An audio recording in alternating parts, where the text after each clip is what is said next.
Ya, terima kasih Anda masih bersama kami, pemirsa di Indonesia Bicara, membahas mengenai etika politik KLB versus AHY.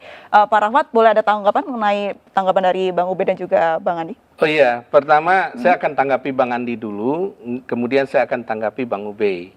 Pertama, terkait apa yang disampaikan oleh Bang Andi, Pak SB yang menciptakan logo Demokrat, Pak SB yang menciptakan Mars Demokrat, Pak SB yang menciptakan himne Demokrat, gitu kan?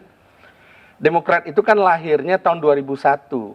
Pak SB waktu itu adalah Menko Polhukam.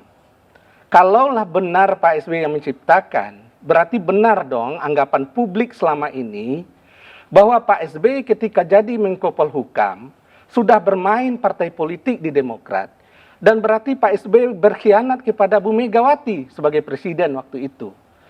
Karena Pak SB menjelaskan kepada Bu Mega bahwa Pak SB sama sekali tidak terlibat partai politik manapun, dia full di Kementerian Menko Polhukam pada waktu itu. Itu yang pertama. Nah, lalu kalau kita lihat faktanya, Mas Demokrat, himne Demokrat diciptakan oleh almarhum Sis NS. Dia adalah pendiri Partai Demokrat. Kalau kita buka akta pendirian Partai Demokrat itu lahir 10 September 2001. Tidak ada nama Pak SBY di dalam itu sebagai pendiri. Lalu ulang tahun Partai Demokrat 9 September itu disesuaikan dengan ulang tahunnya Pak SBY. Karena Partai Demokrat aktanya adalah 10 September 2001. Jadi apa yang disampaikan oleh Bang Andi itu sebagai akademisi, titelnya doktor, apa yang disampaikan dipertanyakan, ya, keakuratannya gitu. Kemudian yang disampaikan oleh Bang Ube, ini adalah terkait bagaimana kecerdasan politik kader-kader yang ada di dalam Partai Demokrat mencari bibit-bibit unggul putra-putra terbaik yang dimiliki oleh bangsa Indonesia. Dulu para pendiri mencari kader terbaiknya adalah Pak SBY. Ketika aktif di Menko Polhukam, diajak masuk ke Partai Demokrat. Dan untuk partai ini besar, memang diperlukan adalah tokoh-tokoh yang memiliki pengaruh besar, tokoh-tokoh yang memiliki jaringan yang kuat. Kalau orang-orang yang tidak memiliki jaringan, yang tidak memiliki pengaruh, maka partai itu akan nyunsap. Jadi tokoh yang sebelumnya sudah ada di Demokrat belum cukup mumpuni ya, seperti juga Pak Ahy jelas, gitu. karena Demokrat saat ini adalah tidak jelas, abu-abu. Pendukung pemerintah atau oposisi. Nggak jelas posisinya. Dan perolehan suara Demokrat makin lama makin turun. Ketika Pak SBY presiden ketua umum, perolehan suara Partai Demokrat turun jadi 12%.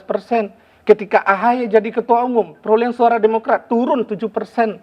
Padahal dulu suara Demokrat 21%. Jadi ini turun ke bawah. Nah, karena itu analisa Bang Ube, saya protes juga. Di mana letaknya AHY dikatakan matang dalam politik ketika elektabilitas Partai Demokrat terjun bebas, gitu. Jadi para pendiri, para kader mencari bibit terbaik bangsa Indonesia saat ini untuk membesarkan kembali Partai Demokrat, untuk meletakkan kembali dasar-dasar demokrasi di dalam Partai Demokrat, karena di dalam Partai Demokrat itu sekarang tidak ada demokratisnya. Namanya Demokrat, tetapi prakteknya adalah keluargais. Gitu. Oke, baik. Saya ke Bang Andi. Bang Andi, sebelum menanggapi pernyataan dari Pak Rahmat, sebenarnya juga ada hal yang membuat penasaran banyak pihak begitu. Apa sih tanggapan AHY dan juga Pak SBY, dan apa langkah yang akan diambil oleh Pak SBY dan juga AHY? Gini, ini Pak Rahmat ini memutarbalikkan sejarah. Memang setelah 20 tahun Partai Demokrat, termasuk juga pernah jadi anggota partai, nggak pernah bicara begini tuh. Nggak pernah mempersoalkan SBY bukan pendiri. Untuk SBY, aduh mak. Jadi begini, mari kita lihat sejarahnya baik-baik dan supaya Rahmat ngerti ini.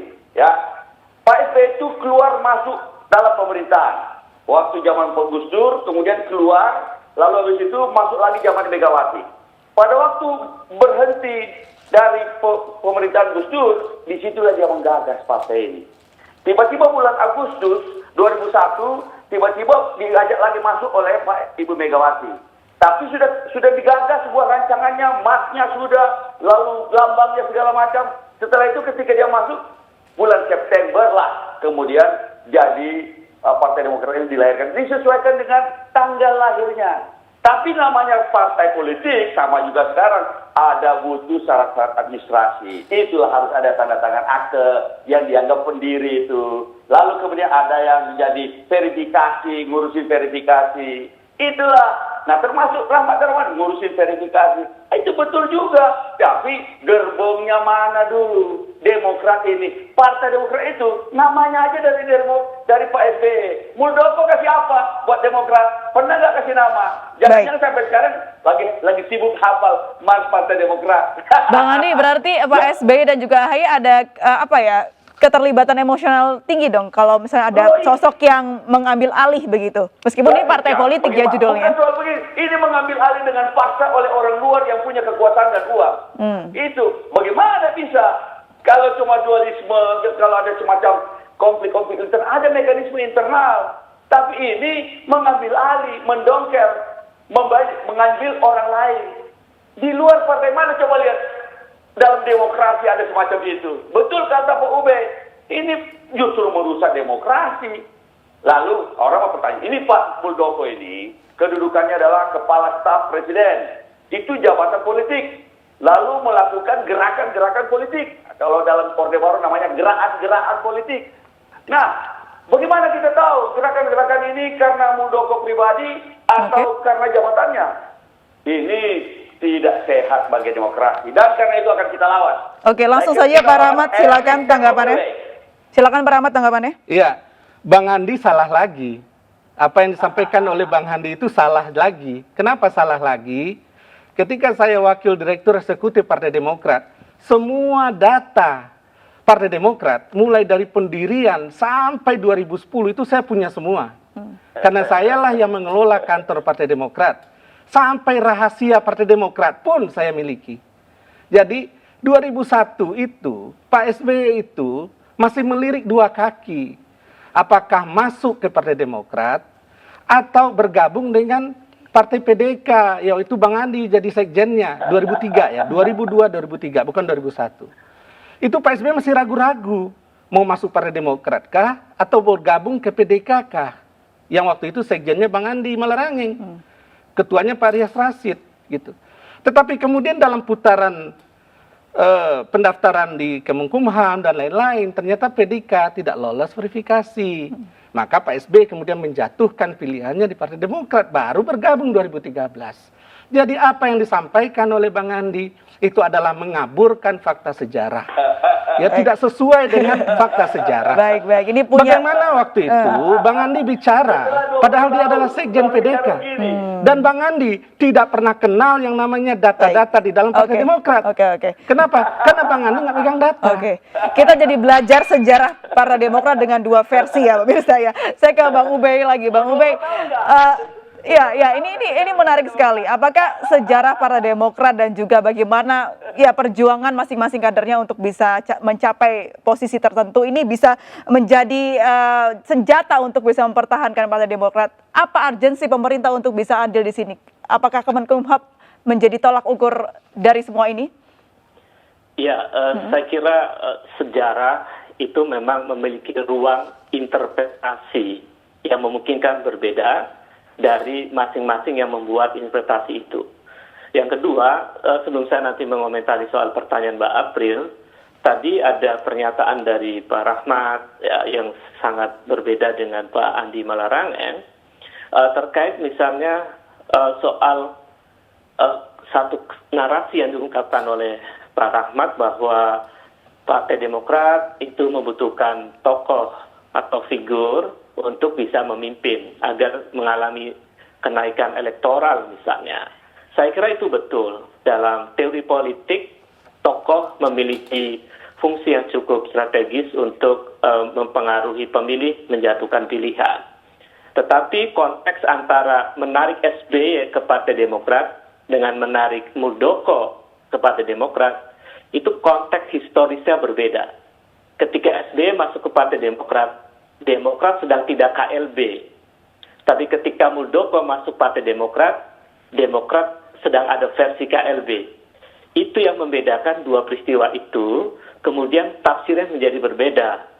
Nah, kalau KLB zaman waktu itu SBY masuk, mungkin juga ditafsirkan sama bahwa ada intervensi kekuasaan SBY pada waktu itu pada Demokrat. Problemnya Demokrat tidak dalam keadaan KLB.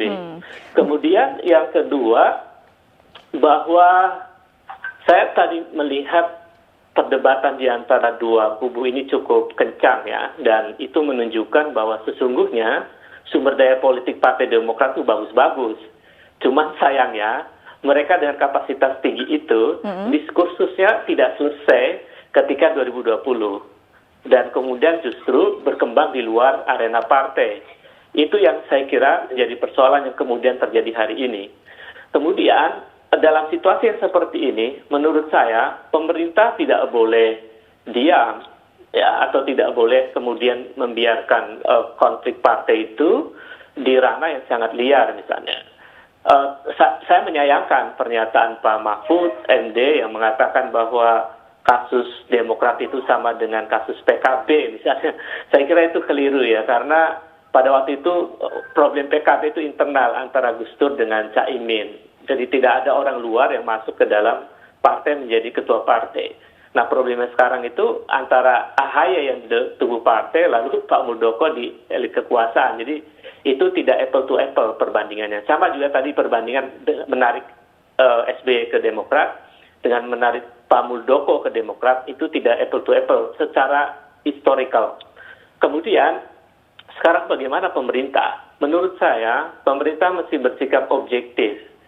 Kalau kemudian data-data yang terjadi di saat proses-proses ini terjadi itu menunjukkan tidak valid misalnya, maka Menkumham bisa memutuskan untuk tidak mengesahkan versi yang KLB. Tapi kalau Menkumham yakin dengan datanya, maka lakukanlah pengesahan itu. Tetapi proses ini akan panjang di pengadilan. Nah, kalau ini panjang prosesnya, itu akan berisiko pada naiknya tensi politik. Jadi menurut saya pemerintah mesti cerdas melihat situasi ini untuk kemudian diambil keputusan yang tepat. Jangan sampai hanya gara-gara satu persoalan justru rezim ini akan mengalami satu kemunduran demokrasi, bahkan bisa mengancam kekuasaan pemerintahan saat ini. Saya kira itu. Baik, terima kasih Pak Ubay. Nah, kita tunggu bersama ya pemirsa seperti apa arah dari Partai Demokrat ini. Kita tunggu bagaimana episode selanjutnya. Meskipun sebenarnya masih tanggung ya, kita masih pengen berbincang, tapi sayang sekali waktu yang membatasi kita. Terima kasih banyak Pak Rahmat, terima kasih banyak Bang Andi, terima kasih banyak Pak Ubay sudah bergabung dan berbincang bersama kami di Indonesia Bicara. Salam sehat selalu. Ya pemirsa, demikianlah Indonesia Bicara hari ini. Tetap patuhi 3M, menjaga jarak, memakai masker, dan mencuci tangan. Mewakili seluruh kerabat kerja yang bertugas, saya Aprilia Putri undur diri. MNC News, channel berita pilihan Indonesia. Terima kasih, sampai jumpa.